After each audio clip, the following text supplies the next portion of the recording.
ఒక విశాలమైన అడవిలో ఎత్తైన చెట్లు నీడలను మాసిన నేలపై వేస్తుండగా అనే చిన్న చీమ జీవించేది. తన సమూహం ఆహారం కోసం చక్కని వరుసలో నడిచేది.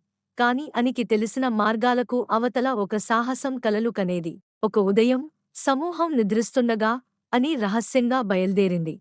ఆమె చిన్న కాళ్లు మంచుబిందువులపై తడమగలిగాయి. అడవి ఒక అద్భుతమైన గందరగోళం. ఆకుపచ్చ తెరల్లా ఫెర్న్ ఆకులు ఊగాయి. పుట్టగొడుగులు కోటల్లా నిలిచాయి. కాని ప్రమాదం తాకిడిలో ఉంది. ఒక పిచ్చుక అనిని అల్పాహారంగా భావించి దూకింది. గుండె వేగంగా కొట్టుకుంటూ అని ఒక ఆకు కిందకి దూకింది. ఆమె నల్లటి బొందు నీడలతో కలిసిపోయింది. నిరాశ చెందక అని ముందుకు సాగింది. ఒక మెరిసే నీటి ప్రవాహాన్ని అనుసరించింది. ఆమె ఒక గురుమంది బీటిల్ను కలిసింది. అది, నీవు పెద్ద యాత్రలకు చాలా చిన్నదానివి అని ఎగతాళి చేసింది. అని కేవలం నవ్వి ముందుకు వెళ్ళింది. ప్రవాహం ఒడ్డున ఆమె రాళ్ల వంతెనను కనుగొంది. కాని చేప తోక విసురుతో ఆమె నీటిలో పడిపోయింది. ఒక కొమ్మను పట్టుకుని అని తేలియాడింది. చివరకు ఒడ్డుకు కొట్టుకుపోయింది. వణుకుతూ కానీ బతికి ఉంది. ఎదురు ఒడ్డున ఆమె ఒక మెరిసే పుష్పాన్ని కనుగొంది.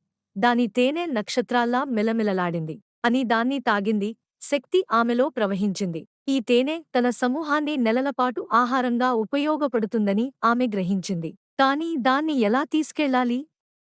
ఒక మడతపెట్టిన ఆకును స్లెడ్గా ఉపయోగించి ఆమె తేనె బిందువులను నింపి ఇంటికి తిరిగి నడిచింది. సెంటిపీడ్లను తప్పించి కొమ్మలపై దూకుతూ అని తిరిగి వచ్చినప్పుడు సమూహం ఆనందంతో గుండ్రంగా తిరిగింది. రాణి, కఠినమైన జ్ఞానవంతురాలు, నీ ధైర్యం మమ్మల్ని అందరినీ ఆదుకుంది అని ప్రకటించింది. చీమలు చంద్రకాంతిలో నాట్యం చేస్తూ ఉత్సవం జరుపుకున్నాయి.